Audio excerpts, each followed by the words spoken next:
दूसरा कारोबार ठीक आ रहा है। और हालात ही बड़े टैब दे के लिए समझ नहीं आ रही कुछ। बस यार की करिए हालात हो गए कुछ भी जान सुन तो बारे मैं भाई परेशान ये ऐसे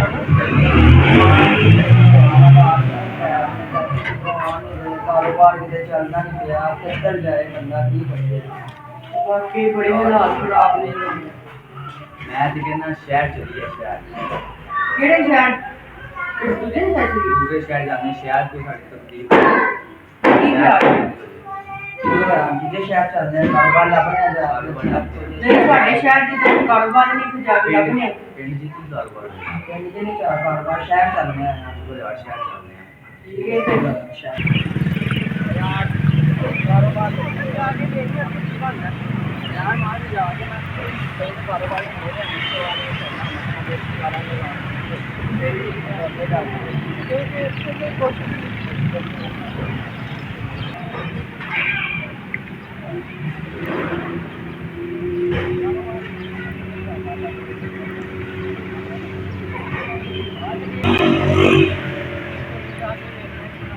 आगे यार वो कुछ है कितने देख देखो देखो यार चमक की शहर देखो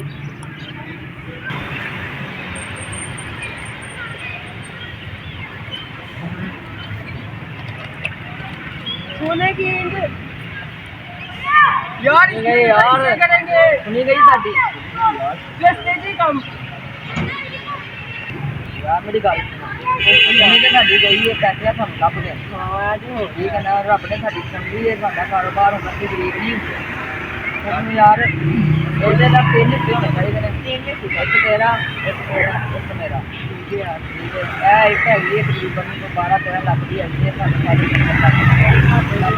ਚੰਗਾ ਕਾਰੋਬਾਰ ਕਰ ਸਕਦੇ ਹਾਂ ਹਾਂਜੀ ਸਾਡਾ ਤਿੰਨ ਹਿੱਸੇ ਦੇ ਪੱਕੇ ਹੋ ਗਏ ਨੇ ਉਹਨੇ ਯਾਰ ਸਵੇਰ ਤੇ ਤੁਰੇ ਆ ਭੁੱਖ ਨਾਲ ਜਾਨ ਨਿਕਲਦੀ ਪਈ ਹੈ ਉਹ ਖਾਈਏ ਤਾਂ ਮੇਰਾ ਕਿੱਥੇ ਦਾ ਸਮਾਂ ਜਿਹੜਾ ਸ਼ੁਰੂ ਕਰਾ ਚਲੋ ਤੁਸੀਂ ਦੋਨੇ ਦੋ ਮੈਂ ਖਾਣਾ ਲੈ ਚਲੋ ਇਸ ਤਰ੍ਹਾਂ अपने गाँव जाके ले गया ਧਿਆਨ ਨਾਲ ਜਾਈਏ ਰੱਖਦੇ ਜੋ ਠੀਕ ਹੈ ਨਾ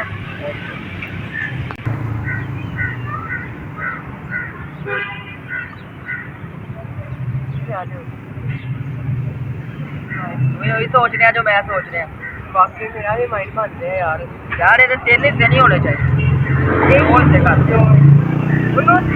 ਹੁਣ ਮੇਰੀ ਗੱਲ ਸੁਣ ਅਸੀਂ ਪਲਾਨ ਬਣਾਉਂਦੇ ਆ ਉਹ ਰੋਟੀ ਲੈ ਕੇ ਆਏਗਾ ਨਾ ਇਹਨੂੰ ਮਾਰ ਕੇ ਦੋ ਹਿੱਸੇ ਕਰਾਂਗੇ 8-8 10-10 ਲੱਖ ਰੁਪਇਆ ਲੈ ਕੇ ਤੇ ਆਪਣਾ ਕਾਰੋਬਾਰ ਸ਼ੁਰੂ ये अब ਕਰਾਂਗੇ देखे साइड ਜਿਹੜਾ ਇੱਕ ਤੇਰਾ ਇੱਕ ਮੇਰਾ ਹਿੱਸਾ ਹੈ ਉਹਨੂੰ ਕਾਤੋਂ ਦਈਏ ਯਾਰ बस दोनों शहर से ਬਸ ਠੀਕ ਹੈ ਉਹਨਾਂ ਨੂੰ ਆ ਲੈ आंदे ਦੋ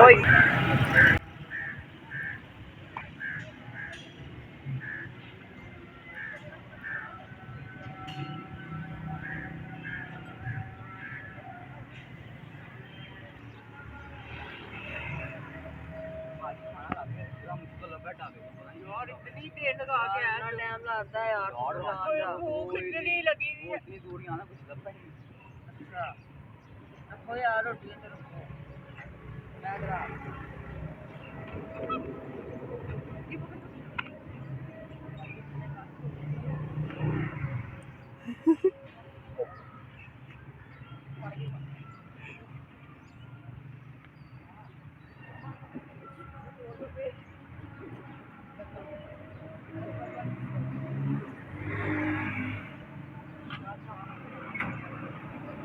इन दो दोस्तों ने एक दोस्त को लालच की खातिर मार दिया कि ये जो ईंट सोने की है वो हम बांटेंगे, और जो दोस्त था वो तो ऑलरेडी लालच में इनके खाने में जहर मिला के आ चुका था। अब ये जहर खुद भी वो खाना खाते हैं और जहर लेते हैं और दोनों गिरते चले जाते हैं। देखेंगे इसी तरह एक